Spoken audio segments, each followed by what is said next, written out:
एक बार जेल में एक नज़रिया बनाओ कार्यक्रम चलाया गया। यह कार्यक्रम 2 सप्ताह चला। इस कार्यक्रम में भाग लेने वाले एक कैदी ने मुझे रोककर कहा, शिव, मैं कुछ ही हफ्तों में जेल से रिहा होने वाला हूँ। मैंने उससे पूछा कि क्या उसने नज़रिया बनाओ कार्यक्रम में क्या सीखा है। वह कुछ देर सोचता रहा। उसके बाद उसने कहा कि वह अब अपने बारे में अच्छा महसूस कर रहा है। मैंने कहा, मेरे लिए इस अच्छा शब्द का कोई मायने नहीं है। मुझे यह बतलाओ कि तुम्हारे व्यवहार में खास बदलाव क्या आया है। दरअसल मेरा मानना है कि यदि सीखने वाले के व्यवहार में बदलाव ना आए तो यह सीखना नहीं माना जा सकता। तो यह नहीं माना जा सकता कि उसने वास्तव में सीखा है। मैंने पुनः कहा, जेल से छूटने के बाद तुम क्या करोगे? उसने कहा कि वह समाज का एक जिम्मेदार सदस्य बनने की कोशिश करेगा। मैंने अपना सवाल दोहराया तो उसने फिर वही जवाब दिया। मैंने उससे एक बार फिर पूछा, जेल से छूटने के बाद तुम क्या करोगे? जाहिर सी बात है कि मैं किसी अलग जवाब की उम्मीद कर रहा था, लेकिन इस बार उसने गुस्से से भरी आवाज में जवाब दिया, मैं समाज का एक जिम्मेदार सदस्य बनूंगा। तब मैंने उसे बताया कि उसके पहले वाले जवाब और इस बार के जवाब में एक शब्द का अंतर था। पहले उसने कहा था, मैं बनने की कोशिश करूंगा, पर इस बार उसने कहा, मैं समाज का जिम्मेदार सदस्य बनूंगा। इन दोनों जवाबों में कोशिश शब्द का फर्क था। हम कोई काम करते हैं या नहीं करते हैं, यह कोशिश शब्द उसकी जेल वापसी के लिए दरवाजों को खुला रखता है। दूसरे कैदी ने पूछा, शिव, तुम्हें यह सब करने के लिए क्या मिलता है? मैंने उससे कहा, मुझे भावनात्मक संतुष्टि मिल रही है। वह पैसों से ज़्यादा कीमती है। मैं इस दुनिया को जीने के लिए एक बेहतर जगह बनाना चाहता हूँ।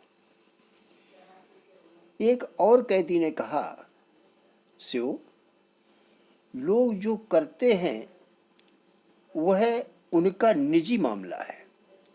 अगर कोई नशीली दवाएं लेता है तो उससे तुम्हारा क्या लेना देना? तुम उन्हें उनके हाल पर छोड़ क्यों नहीं देते हो? मैंने जवाब दिया, मेरे दोस्त, हालांकि मैं तुमसे सहमत नहीं हूं, फिर भी मैं तुम्हारी यह बात मान लूंगा कि उससे मेरा कुछ लेना देना नहीं है। लेकिन क्या तुम मुझे यह गारंटी दे सकते हो कि जब भी कोई नशीली दवाएं खाकर कार चलाएगा तो उसकी कार केवल पेड़ से ही टकराएगी? कहानी का सारांश, अधिकतर लोग कहते हैं, मैं इस काम को करने की कोशिश करूंगा। यह कोशिश शब्द नकारात्मकता की निशानी है। तुम्हें ये सब करने से क्या मिलता है? जब भी कोई व्यक्ति दूसरों की भलाई की भावना से कार्य करता है तो उससे आत्मसंतुष्टि एवं खुशियां मिलना स्वाभाविक होता है, क्योंकि हमारी भावनाएं ही महत्वपूर्ण हैं। तुम्हें तुम उन्हें उनके हाल पर छोड़ क्यों नहीं देते? अगर हमारे परिवार का कोई सदस्य मानसिक रूप से विक्षिप्त हो जाए तो क्या आप उसे छोड़ देंगे? मनुष्य का दिमाग खुराफाती होता है। इन्हीं सब कारणों से पुलिस थानों, जेलों और न्यायालयों की जरूरत पड़ी। आत्मनियंत्रण क्या है? इसका अर्थ है स्वयं पर काबू रखना, अपनी इंद्रियों पर अंकुश लगाना। आप यह प्रमाणित कर सकें कि आप अपने को बस में रख सकते हैं तो आप निश्चित रूप से संयमित व्यक्ति हैं। लेकिन यदि आप में आत्म संयम का अभाव है तो आपका मनुष्यत्व व्यर्थ है।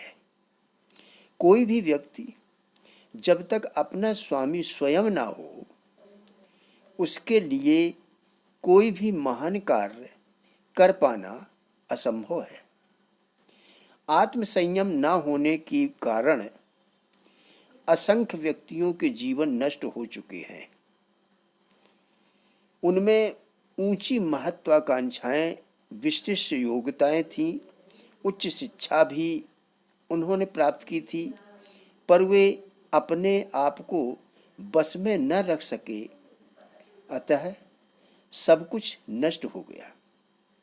यह जीवन ऐसा है कि एक बार नष्ट हो जाने के बाद बहुत मुश्किल से संभलता है।